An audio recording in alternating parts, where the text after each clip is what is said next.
Copenhague, le bilan. Si personne n'a osé crier victoire avec l'accord minimal obtenu à Copenhague, certains tirent leur épingle du jeu climatique pendant que d'autres vont payer le prix fort.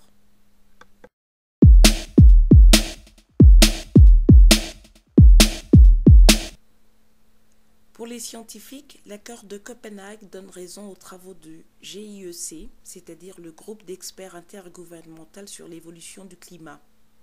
Sa déclaration fige à 2 degrés la hausse maximum des températures moyennes à la surface du globe. Malheureusement, le texte ne fixe aucune échéance à cette limitation du réchauffement. Un vrai problème quand on sait que ces 2 degrés de hausse des températures constituent l'un des scénarios les plus optimistes construits par les scientifiques.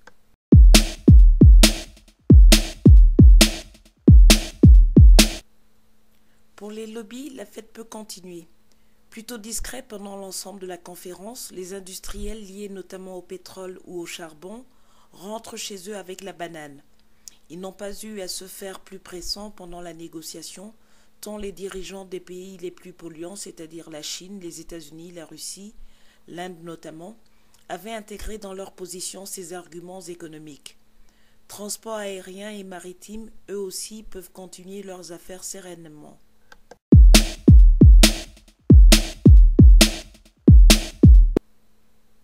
Pour la Chine et l'Inde, pas de manifestation de joie certes, mais ces 15 jours à Copenhague ont célébré l'intransigeance de la Chine qui n'a pas voulu céder sur les contrôles des émissions de gaz à effet de serre sur son sol par des entités extérieures. Ces 2 pays qui avaient placé leur croissance économique au premier rang de leurs priorités repartent satisfaits. L'accord n'est pas contraignant, Pékin et New Delhi, sans la ramener, s'en sortent bien.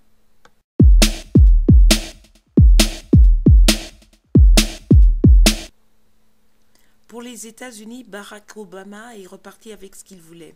Peu d'engagement et surtout pas de contraintes.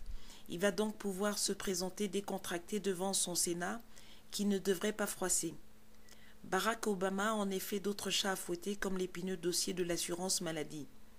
Dernier arrivé à Copenhague, l'homme a, semble-t-il, mené les négociations comme il l'entendait, bien aidé par Hillary Clinton et son négociateur Todd Stern. Barack Obama perd en revanche beaucoup de crédit ici en Europe, notamment vis-à-vis de la société civile et des ONG qui avaient placé en lui beaucoup d'espoir, il y a seulement quelques mois.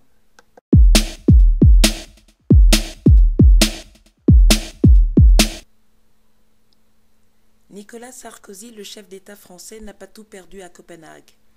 Il devrait bénéficier d'un bon retour auprès de l'opinion publique hexagonale. Auteur d'un discours bien ficelé sur la forme jeudi lors de la conférence, il a réussi avec l'aide du Brésil à provoquer des réunions à huis clos dans la nuit suivante qui ont abouti à l'accord. Son style impétueux et hors norme a sans doute permis d'accélérer les choses, même si le résultat final n'est pas à la hauteur des espérances.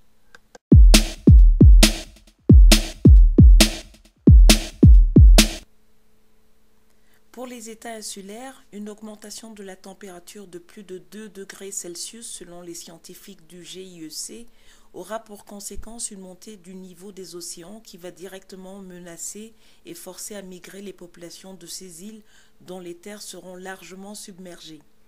Jusqu'au bout de la conférence de Copenhague, Tuvalu s'est énergiquement opposé au texte, exigeant un objectif maximum de plus de 1,5 degrés Celsius. Ce qui n'a pas empêché les Maldives de supplier les pays du sud du G77 de ne pas faire sombrer l'accord. Un texte qui, en l'état, ne reconnaît pas les statuts des réfugiés climatiques.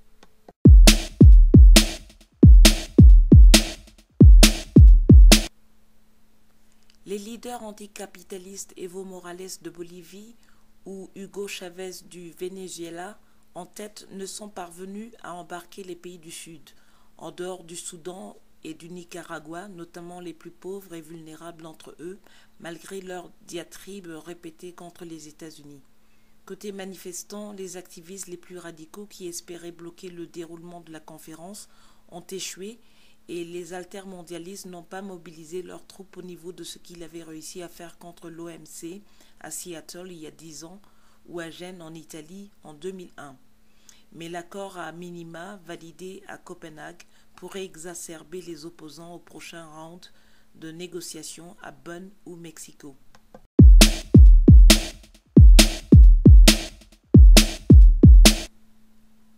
Selon la Pan-African Climate Justice Alliance, une organisation anglophone basée auprès de la Conférence des Églises africaines, avec une hausse des températures moyennes de 2 degrés, 55 millions de personnes de plus pourraient souffrir de famine et 350 à 600 millions de personnes supplémentaires manquaient d'eau. Le texte d'accord prévoit que les aides à l'adaptation et à l'atténuation du changement climatique soient prioritairement allouées aux pays les plus vulnérables. Mais les 100 milliards de dollars promis par les pays développés seront-ils suffisants?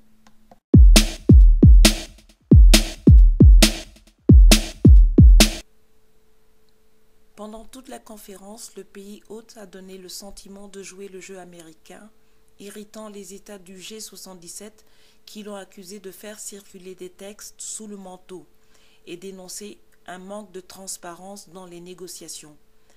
À titre plus personnel, la ministre de l'Environnement danoise, Connie Hedegaard, fraîchement nommée commissaire européenne aux affaires climatiques, en a fait les frais, laissant sa place au Premier ministre danois Rasmussen pour présider les dernières séances.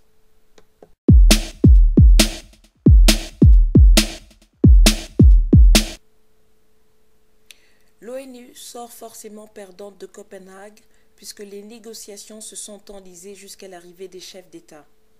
Par ailleurs, si le néerlandais Ivo de Boer, secrétaire général de la Convention cadre des Nations Unies sur les changements climatiques, s'est d'abord vanté de la dimension très démocratique de cette conférence internationale ouverte à plus de 21 000 observateurs, ces derniers ont vu leur accréditation fondre comme neige pendant les derniers jours de négociations et les ONG ont crié au scandale.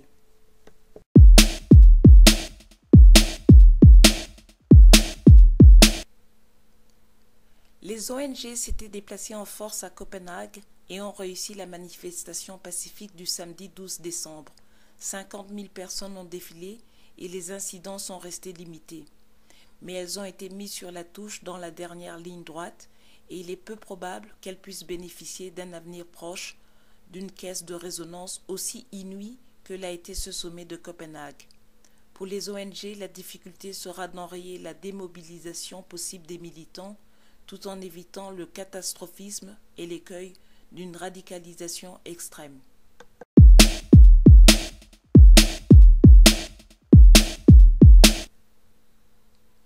L'Europe voulait prendre la tête des négociations et tirer les autres pays vers des objectifs plus hauts, avec un cadre plus contraignant en matière de réduction des émissions de gaz à effet de serre, à hauteur de moins de 50% d'ici 2050. C'est raté. Mais au moins l'Europe le reconnaît, c'est mieux que pas d'accord du tout, mais je ne peux pas cacher ma déception, a avoué José Manuel Barroso devant la presse avant de conclure, c'est un premier pas et il faudra en faire bien d'autres.